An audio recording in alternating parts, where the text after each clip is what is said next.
저는 급히 달려갔고 모텔 201호 문을 벌컥 열었습니다. 그리고 저는 너무 놀라 그 자리에서 움직일 수 없었어요. 그 안에는 다름 아닌 제 아내가 있었습니다.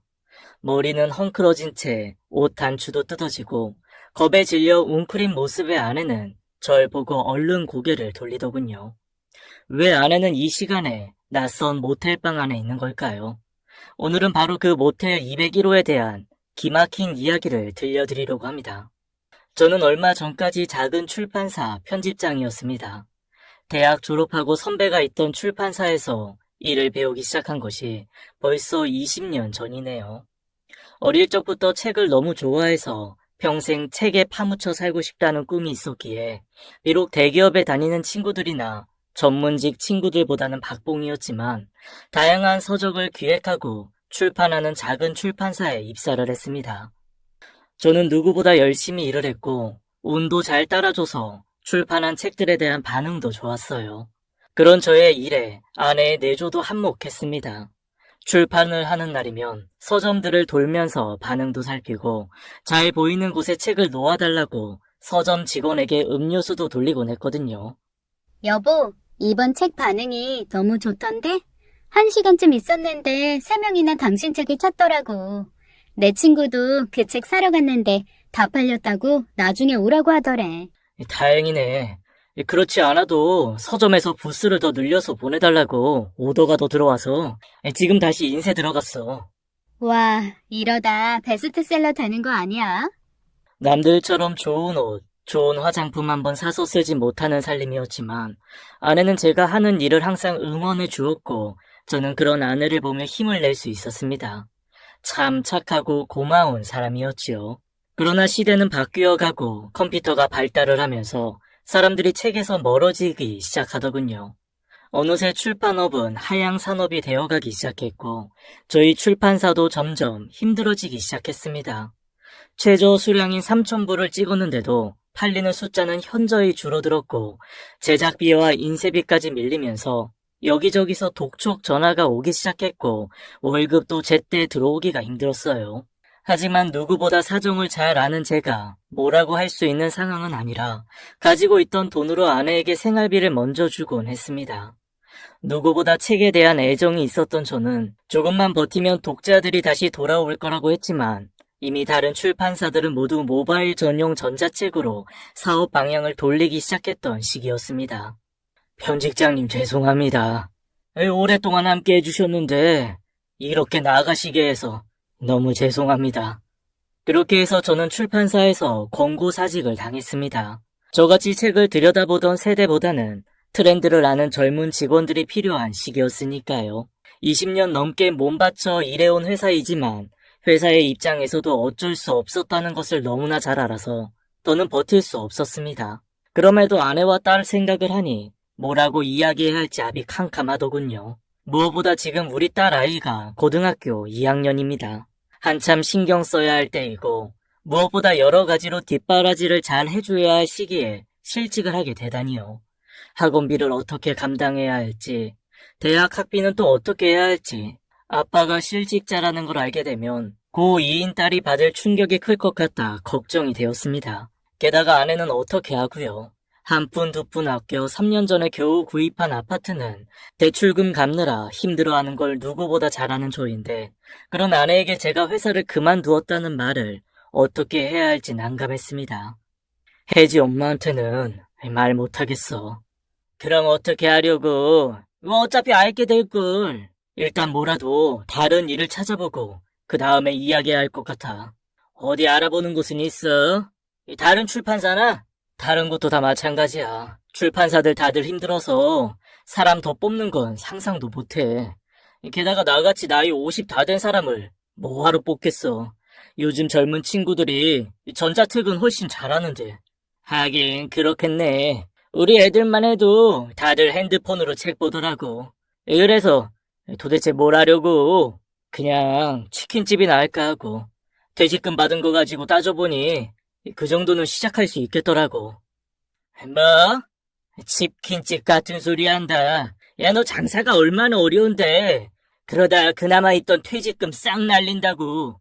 내가 아는 사람도 퇴직금 받은 걸로 치킨집 시작했다가 몽땅 날리고 지금 이혼한다고 난리야.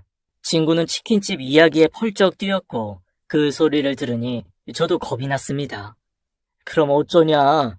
이 나이에 남의 밑에 들어가서 일하기도 힘들 것 같고. 당연하지. 게다가 너같이 책만 들여다본 사람을 누가 쓰겠냐? 그렇겠지.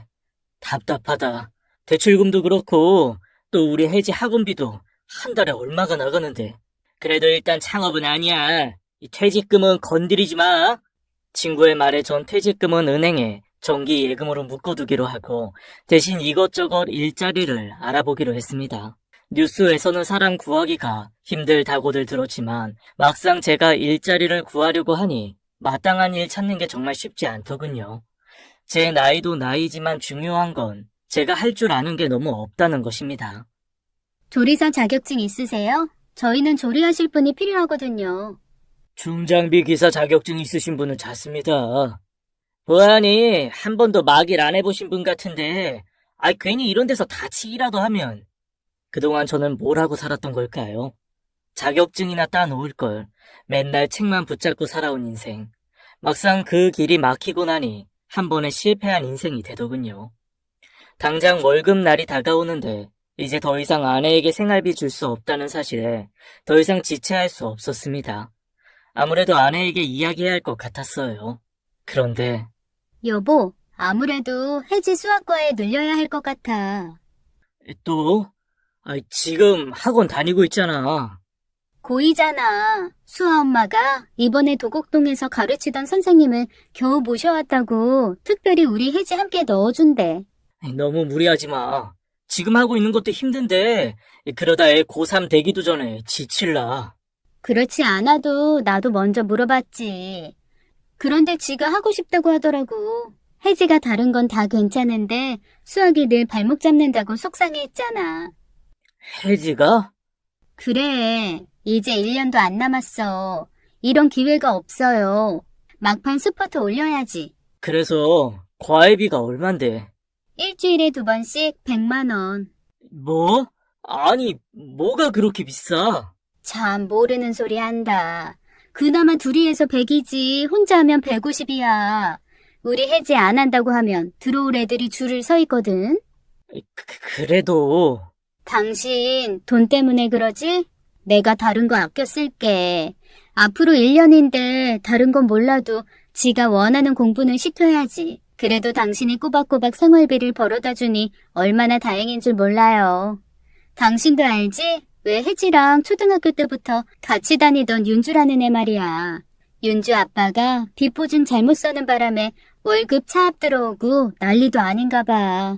윤주 그것 때문에 스트레스 받아서 성적도 뚝 떨어지고 우울증 생겨서 병원 다니고.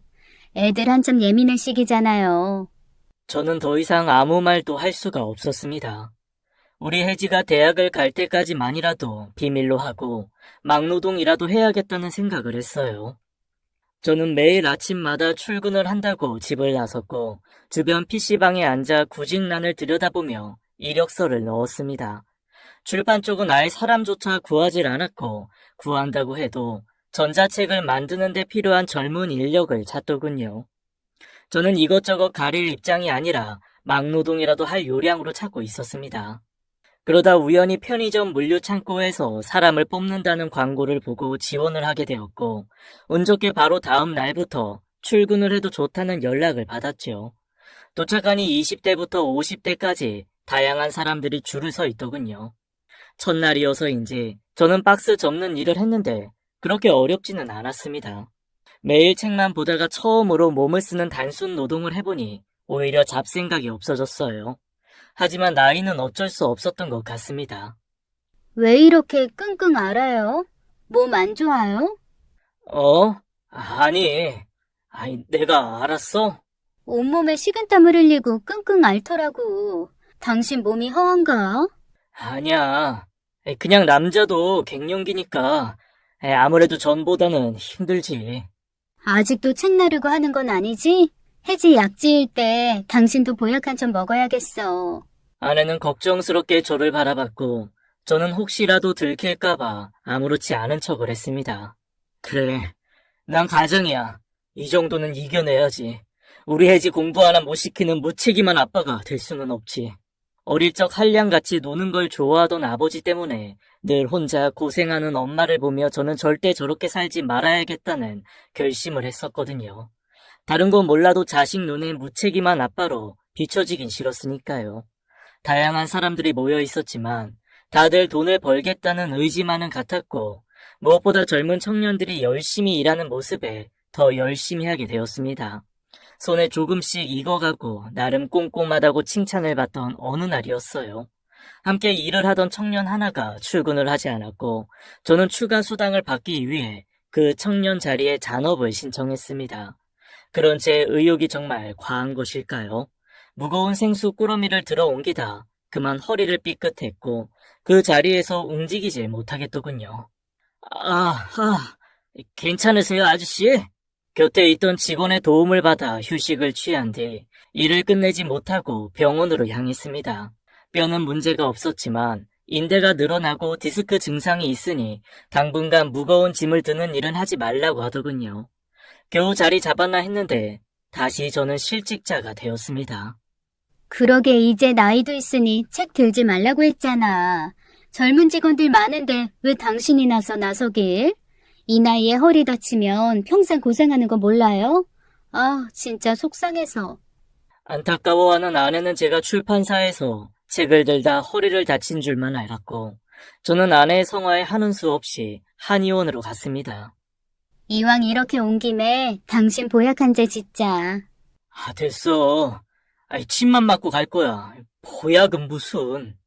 저는 아내의 권유를 마다하고 한의원에서 침만 맞고 나왔습니다.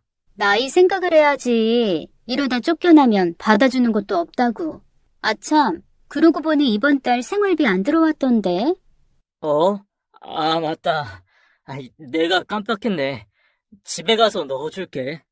솔직히 알고 있었지만 좀 모자라서 빌리려고 하는 중이었어요. 저는 여기저기 아는 지인들의 연락처를 보면서 돈이 있을 만한 친구 찾기에 나섰습니다. 돈을 빌려보신 분이면 누구나 아시겠지만 돈 이야기하는 것이 세상 어떤 것보다 참 어렵습니다. 그래. 잘 지내지? 다른 게 아니라 뭐 하나 부탁할 게 있어서. 혹시 돈 좀... 그래. 몰랐네. 네가 이것저것 신경 쓸 게 많겠다. 그래. 어머님 얼른 나으시길 바랄게. 그렇지. 다들 주식 때문에 난리구나. 야, 이혼이 쉽냐? 괜한 생각 말고 다음에 내가 술 한잔 살게. 여기저기 어렵게 전화를 했지만 결국 이야기도 꺼내기 전 죽는 소리부터 합니다. 나뿐 아니라 다들 힘든 거겠죠. 하는 수 없이 정기 예금을 깨려고 은행으로 가던 도중에 친구 창식이한테 연락이 왔습니다. 야, 내 여기저기 돈 빌려달라고 전화한다며? 누가 그래? 누가 그러긴, 에이그. 다들 마누라한테 붙잡혀서 하루하루 차비만 받아서 쓰는 애들한테 무슨 돈이 있다고? 얼마 필요한데? 됐어. 너한테는 지난번에도 내가 빌린 돈 못 갚았는데 내가 알아서 할게. 그냥 정기예금 한 거 찾으면 돼. 내가 그건 건드리지 말라고 했지? 난 지금 당장 필요한 거 아니고 천천히 갚아도 되니까 다른 데 손 벌리지 마. 뒤에서 쓸데없는 소리들 하고 다닌다니까. 친구 창식이는 고등학교 동창입니다. 공부는 좀 못했지만 워낙 의리가 있는 친구였죠. 창식이는 바로 입금을 해주었고 그 덕에 아내에게 일단 생활비를 줄 수 있었습니다. 그러나 다음 달도 이렇게 할 수는 없었기에 저는 더 열심히 일을 찾았어요.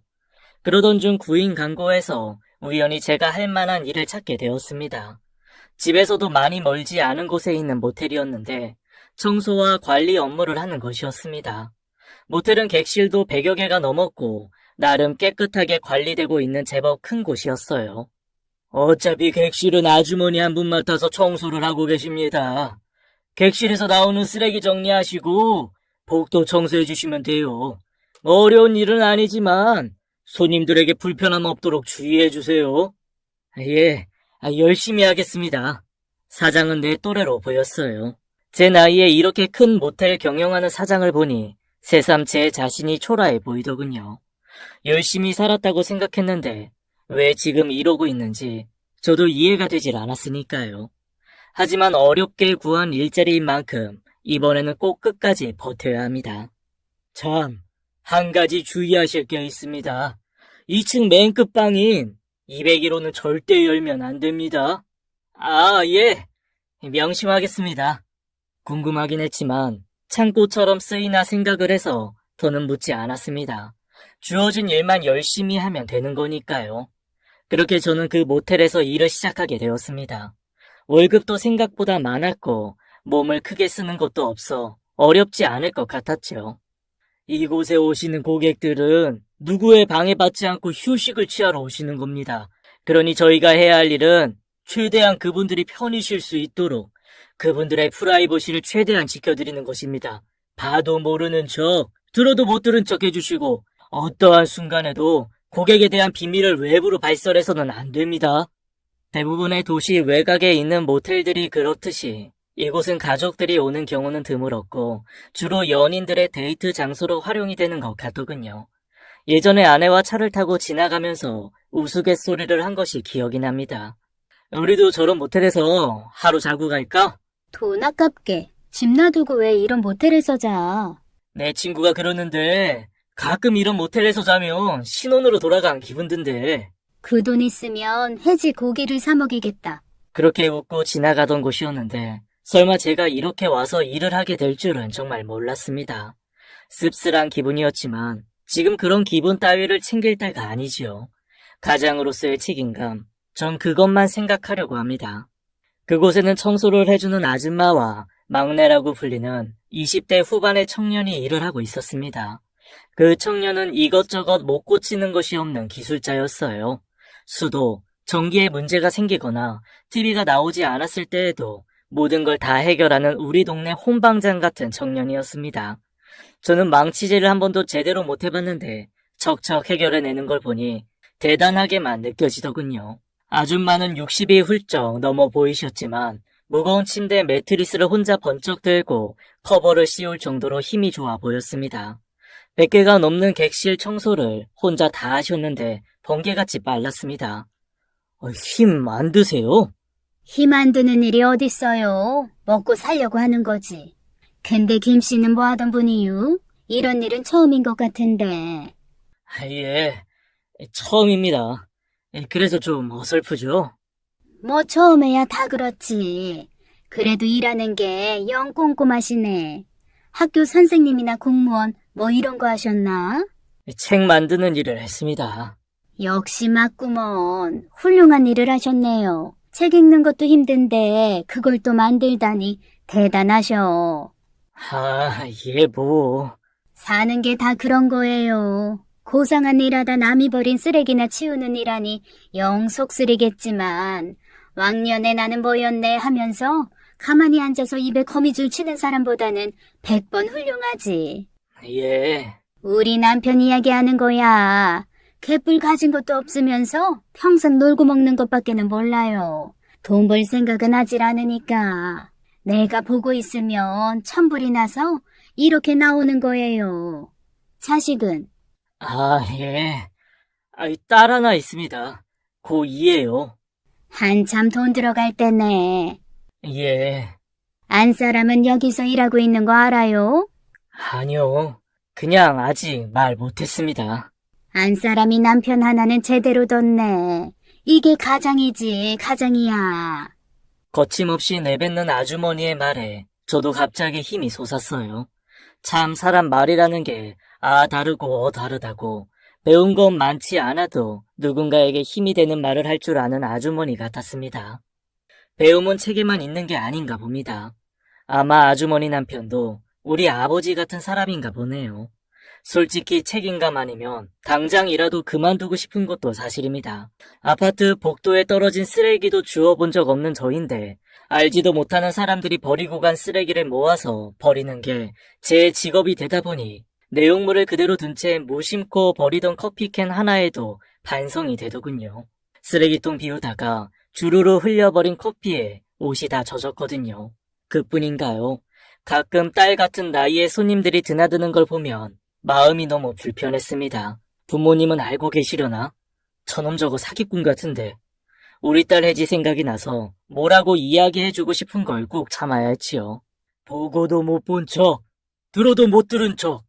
사장님의 이야기가 생각이 나서 저는 그걸 모른 척 지나가야 하는 것 자체가 너무 힘들었습니다. 그런 상황을 제외하고는 일은 할 만했습니다. 함께 일하는 아주머니도 청년도 좋은 사람 같았고요. 두 눈 꽉 감고 혜지 대학 갈 때까지만 버티자 하는 마음이었어요.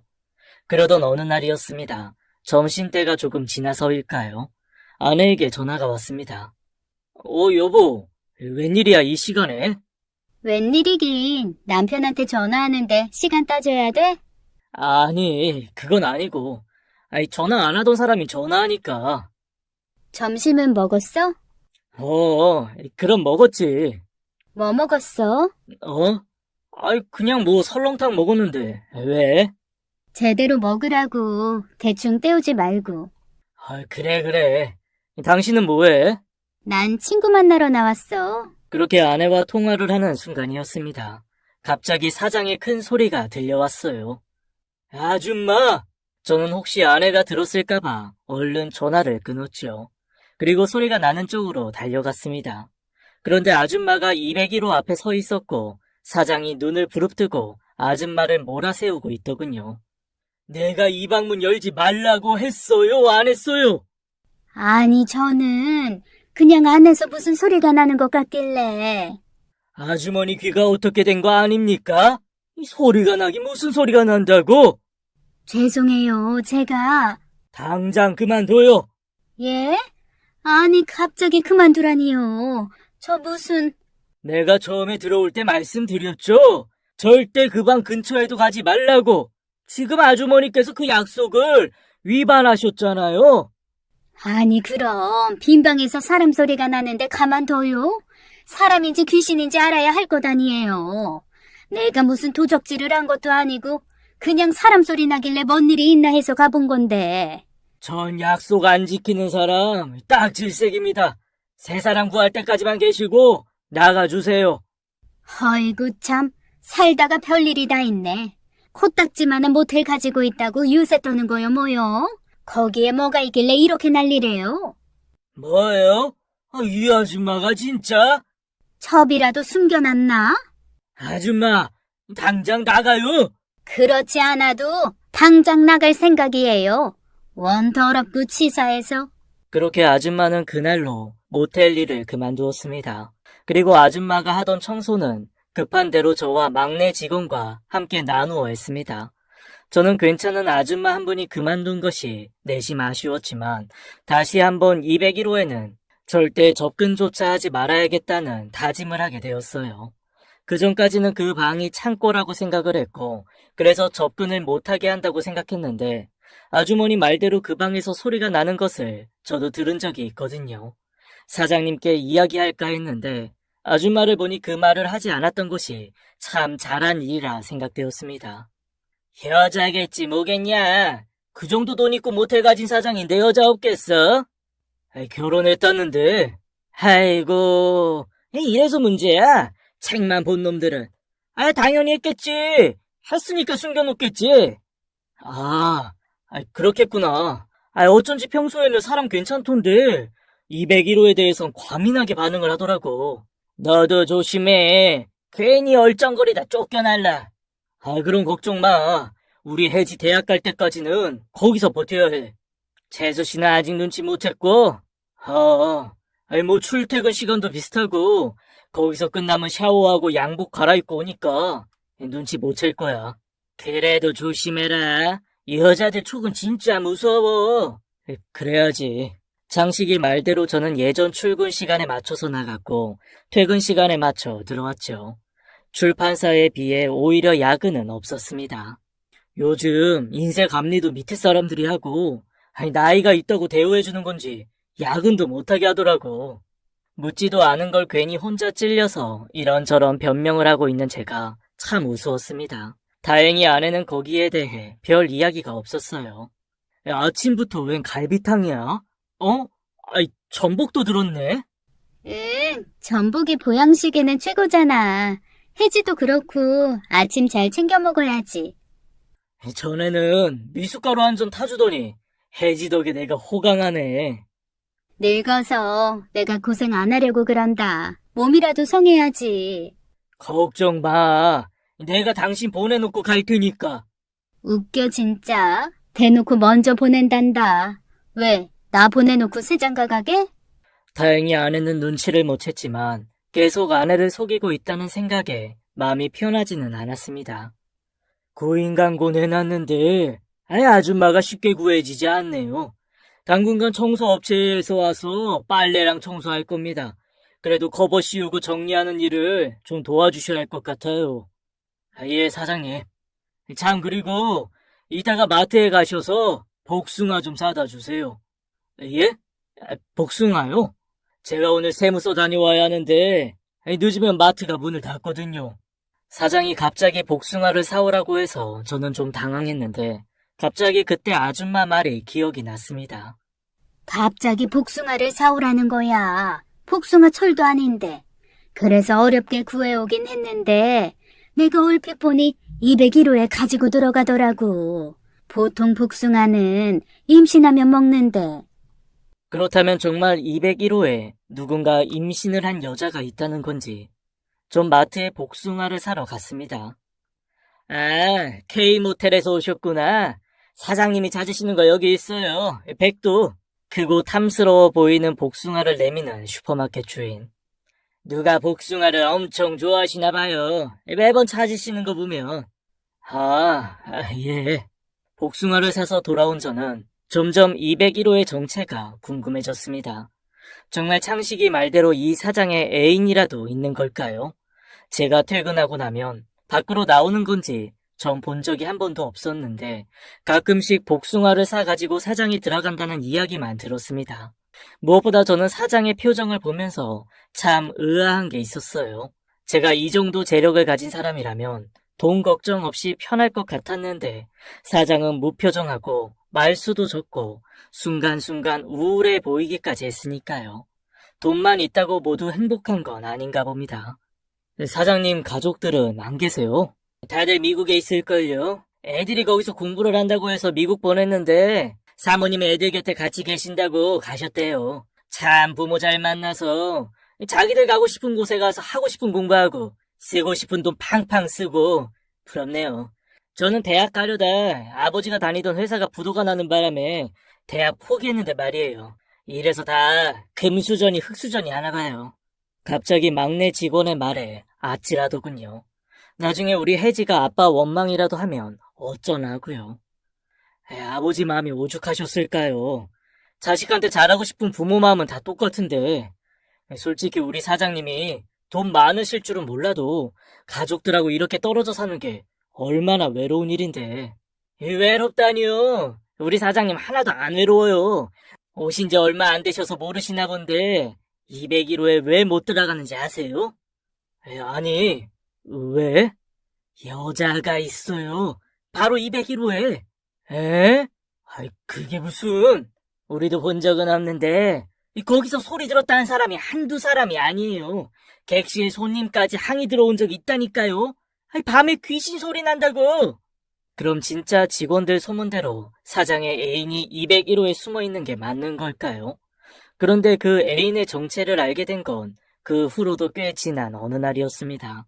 그날은 첫 월급날이었고 저는 값진 노동의 대가를 받았어요. 출판사와는 또 다른 기분이랄까요? 수고하셨어요. 지난번 아주머니 그만두시고 청소도 도와주셔서 돈 좀 더 넣었습니다. 감사합니다, 사장님. 저는 첫 월급을 타고 나니 발걸음이 너무 가벼웠습니다. 마음이 붕 떠서일까요? 샤워를 하고 옷을 갈아입다가 넥타이를 안 하고 나온 겁니다. 저는 차를 돌려 다시 모텔로 향했고 탈의실에 있던 넥타이를 가지고 나와 다시 차에 올라탔습니다. 아내가 혹시 의심하면 안 되니까요. 그런데 막 차가 출발을 하려던 순간 멀리 익숙한 실루엣이 모텔 안으로 들어가는 겁니다. 어둠이 지는 터라 정확하게 알 수는 없었지만 아내의 모습과 흡사했어요. 하지만 아내가 이 시간에 모텔에 들어올 일이 없기에 전 그냥 집으로 갔습니다. 전 아내가 평소에 그토록 먹고 싶어 하던 피자 한 판을 사가지고 서프라이즈를 해주려고 미리 연락도 하지 않고 집으로 들어갔지요. 그러나 아내는 집에 없었습니다. 전화를 했지만 받지를 않았고 갑자기 아까 모텔에서 본 그 실루엣이 생각이 났습니다. 30분쯤 지났을까요? 전화가 오더군요. 어디야? 친구 잠시 만나고 있었는데 이야기 듣느라고 핸드폰 온 줄도 몰랐네. 근데 친구 누구? 정미 있잖아. 중학교 동창. 시어머니랑 힘들다고 울고불고 걔 달래느라고. 그랬구나. 나 오늘 월급날이잖아. 당신 좋아하는 피자 사왔어. 혜지는? 혜지는 학원에서 늦을걸. 나 곧 들어갈게. 조금만 기다려요. 조심해서 와. 아내는 누구라도 힘들면 당장 달려가서 도와주는 사람입니다. 어느 때는 오지랖이 넓어 주변 사람들에게 오지라퍼라는 소리를 듣기도 하지요. 아마도 가정사가 있는 친구가 또 하소연을 하고 있나 봅니다. 잠시였지만 혹시나 하는 마음에 아내를 의심했던 제 찌질함이 얼마나 싫던지요. 1시간쯤 지나자 아내가 집으로 왔습니다. 와, 맛있다. 너무 식었지? 아니, 더 맛있는데? 더 먹지 왜? 난 배불러. 이따 혜지 오면 주려고. 또 사주면 되지. 오늘은 당신 먹으라고 사온 거야. 겨우 피자 2쪽 먹고 덮는 아내를 보면서 짠했습니다. 이깟 피자도 실컷 못 먹는 아내, 미안했어요. 그렇게 그날은 아내에게 미안한 마음만 가득한 채 지나갔습니다. 그런데 오해라고 생각하고 잊었던 저에게 말도 안 되는 일이 벌어졌습니다. 나 지금 가는 중이야. 뭐 필요한 거 없어? 아, 맞다. 당신 저기 마트 가면 복숭아 나와 있을 거야. 복숭아? 제일 비싸고 좋은 걸로 한 5개만 사다 줘. 평소 거들떠 보지도 않던 복숭아를 갑자기 찾는 아내가 이상했지만 별 생각 없이 저는 마트에서 복숭아를 사가지고 갔죠. 당신 복숭아 잘 안 먹잖아. 예전에 복숭아 벌레 보고 기겁해서. 내가 먹을 거 아니고. 그럼 나? 난 알러지 있는데. 아니, 내가 아는 분이 복숭아를 무지 좋아하는데 병에다 손질해서 재워두면 드시기 편할 것 같아서. 누구? 요양병원에 계신 분. 당신 아직도 요양병원 봉사 나가? 아니, 오늘만. 아는 보호사 언니가 부탁을 해서. 아내는 치매 시아버지를 위해 요양보호사 자격증까지 딴 열혈 며느리입니다. 아버지가 돌아가시기 전까지 아버지 곁에서 열심히 간호를 했던 참 고마운 사람이죠. 아버지 돌아가시고 혜지 공부 뒷바라지로 몇 년 쉬었는데 다시 시작한 모양입니다. 그래도 조심해. 노인들이라도 눕히고 일으킬 때 힘들잖아. 당신도 나이 생각해야지. 그래, 걱정 마요. 할머니가 어찌나 복숭아를 좋아하시는지. 밥은 입에도 안 대시면서 복숭아라면 하나를 다 드시더라고. 그렇게 아내는 복숭아를 정성스럽게 잘라 예쁜 병에 담더군요.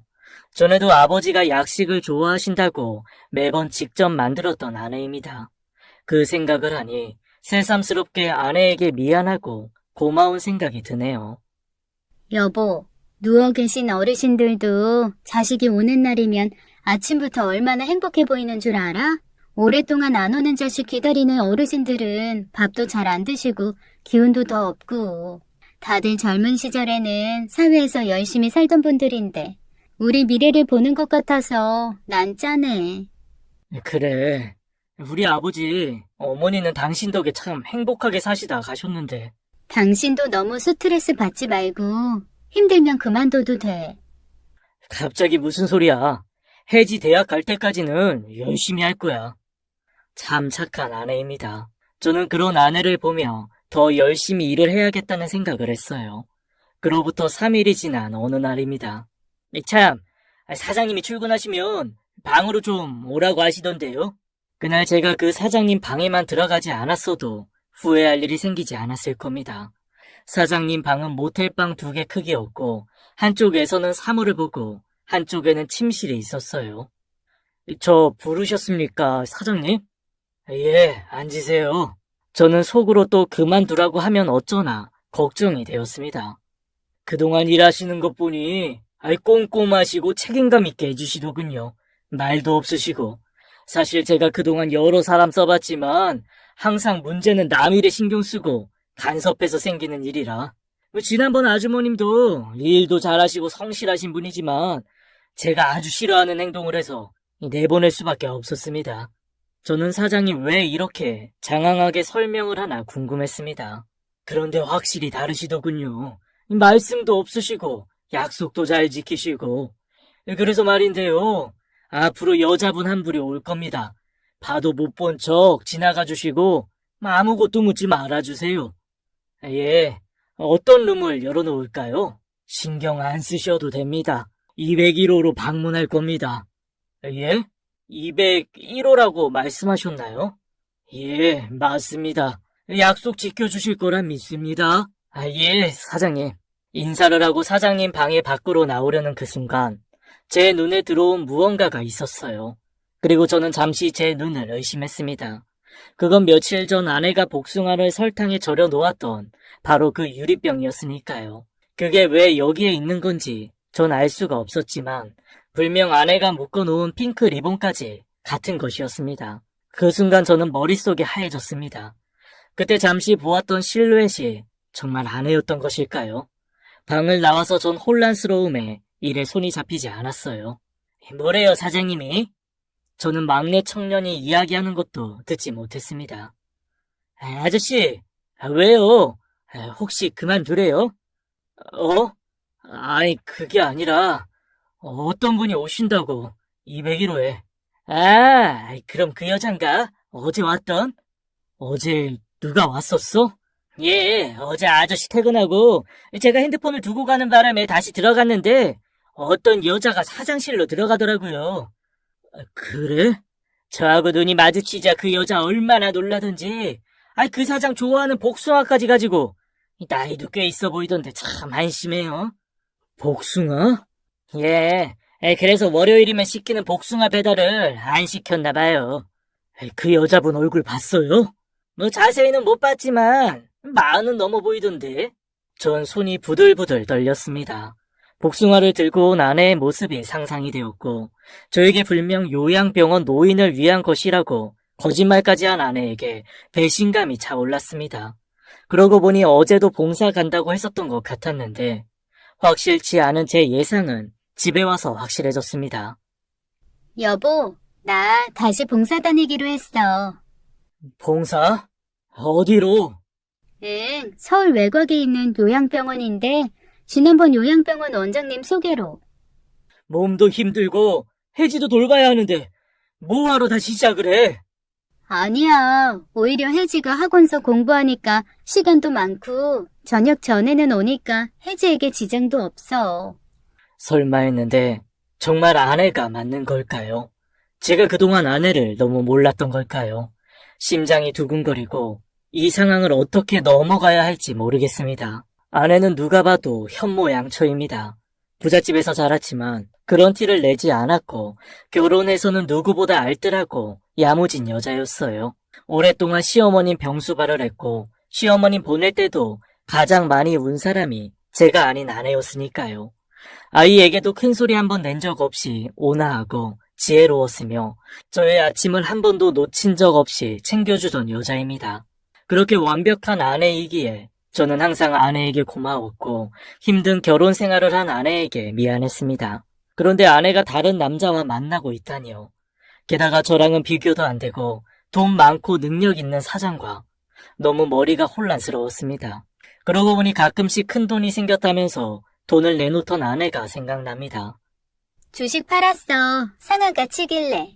종목이 무엇인지 알려주지도 않은 채 아내는 목돈을 벌었다면서 혜지에게 돈을 보내더군요. 저만 가만히 있으면 혜지도 걱정하지 않고 유학 생활을 할 수 있는 걸까요? 아내도 더 이상 돈 때문에 힘들어하지 않고 결혼 전 친했던 부잣집 친구들도 만날 수 있는 걸까요?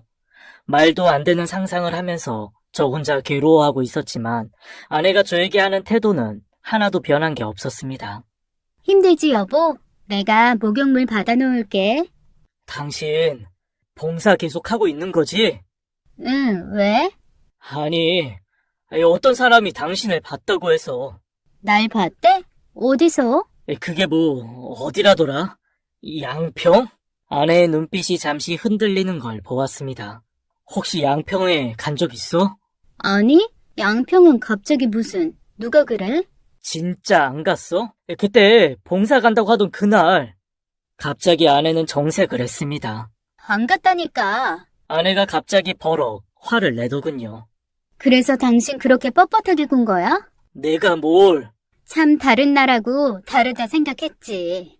내가 봉사 안 가고 양평 가서 딴짓이라도 했다고 생각한 거냐고. 아니, 그리고 복숭아. 그때 갑자기 아내는 어딘가 전화를 하더군요. 그러더니 스피커폰으로 전화를 시키고는 언니, 누가 우리 봉사하는 날 나를 양평에서 봤다고 했대. 뭐? 누가? 나랑 봉사했는데 누가 널 봐?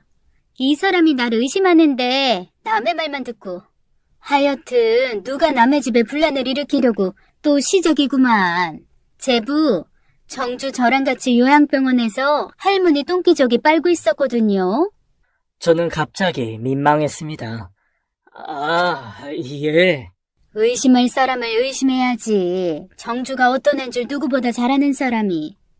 의심한 거 아닙니다. 그냥 물어본 건데. 그렇게 아내 선배와의 전화는 끝이 났습니다. 뭘 또 선배한테까지 전화를 하고 그래. 난 그냥 누가 봤다길래 그냥 물어본 건데. 내가 당신을 몰라? 눈동자 흔들리면서 눈도 못 마주치고 내가 바람이라도 필까봐? 그래, 당신 바람 필까봐. 돈 많은 남자 만나서. 애초에 그랬으면 당신같이 촌스럽고 가난한 사람하고 결혼을 안 했지. 미안해. 내가 요즘 좀 예민했나 봐. 그렇게 이야기를 정리를 했지만 저는 그날 밤 한숨도 잘 수가 없었습니다. 아내 역시 잠을 못 이루는 듯 뒤척이고 있더군요. 그리고 바로 그날이 왔습니다. 모텔에 도착한 저는 다른 날과 다름없이 객실 청소 상태를 점검했고 복도에 있는 쓰레기들을 수거했습니다. 그때 멀리서 사장님 차 한 대가 도착을 했어요. 사장님의 전용 주차장은 객실과 바로 연결되어 제가 확인할 수가 없었습니다. 그렇게 오전이 지나가는가 했고 저는 혹시나 하는 마음에 아내에게 연락을 했습니다. 그러나 전화는 꺼져 있더군요. 오늘 아침 봉사를 가는 날이라고 저보다 더 일찍 나갔습니다. 봉사 중인 거겠죠. 저는 마음을 애써 다잡고 사무실에서 객실 현황을 파악하고 있었습니다. 201호 앞에 가까이 가자 문이라도 열어보고 싶었어요. 진짜 아내가 들어와 있는 건지 확인하고 싶은 제 마음은 너무 당연한 것 아닐까요? 사장님 아지트죠. 201호. 여자들 열어 눌렸던 저도 몇 번 봤다니까요. 울면서 나오는데 사장님이 뒤따라가서 봉투 쥐어주며 달래는 거 다들 딱 봐도 유부녀던데 이 가족들은 알고 있는지. 막내 직원이 했던 말이 계속 머릿속에 남아있었지만 제 일을 집중하겠다는 생각으로 2층에서 내려와 분리수거장으로 일부러 자리를 옮겼습니다. 그때였습니다. 갑자기 비명소리가 들렸고 저는 그 소리에 벌떡 일어났죠. 분명 아내의 목소리였으니까요. 전에도 사장한테 맞아 울던 여자들이 있다고 들었습니다. 저는 가릴 게 없었죠. 당장 201호로 뛰어갔고 마침내 201호 앞에 섰습니다. 그러나 문은 닫혀 있었고 잠겨 있었습니다. 저는 문을 두드렸고 안 열리더군요. 여보, 괜찮아? 무슨 일이야? 저는 비명에 찬 아내의 목소리를 듣자마자 모든 힘을 쥐어짜 문고리를 부수고 문을 발칵 열었죠. 여보, 당신 괜찮아? 아내는 머리를 쥐어잡히고 있었는데 그 머리를 잡고 있던 사람은 할머니였습니다. 여보, 당신이 어떻게 여기... 당신 어떻게 된 거야? 왜 여기에 있어? 할머니 이거 놓으세요. 저는 할머니를 강하게 떼어냈고 아내는 오히려 할머니가 넘어질까봐 손으로 보호했습니다. 도대체 어떻게 된 거냐고? 이 할머니는 누구고? 왜 201호에 당신이 있느냐고? 미안해, 여보. 그게... 그때 뛰어온 사장. 어머니, 진짜 왜 이러세요? 어머니? 저 할머니는 치매에 걸린 사장의 엄마였습니다. 회장은 보기와 달리 엄청난 효자였고 효자 아들은 어머니가 치매에 걸리자 집으로 어머니를 모셨는데 견디지 못한 아내가 미국으로 떠나버리고 결국 사장 혼자 어머니 곁에 있었던 거죠. 워낙 괴팍하고 종잡을 수 없는 어머니를 201호에 모셔놓고 지내다가 우연히 데이케어 센터에서 제 아내를 만났다고 하네요. 사장은 아내가 워낙 노인들을 잘 돌본다는 소리에 일주일에 2번씩 간병인으로 고용했던 겁니다.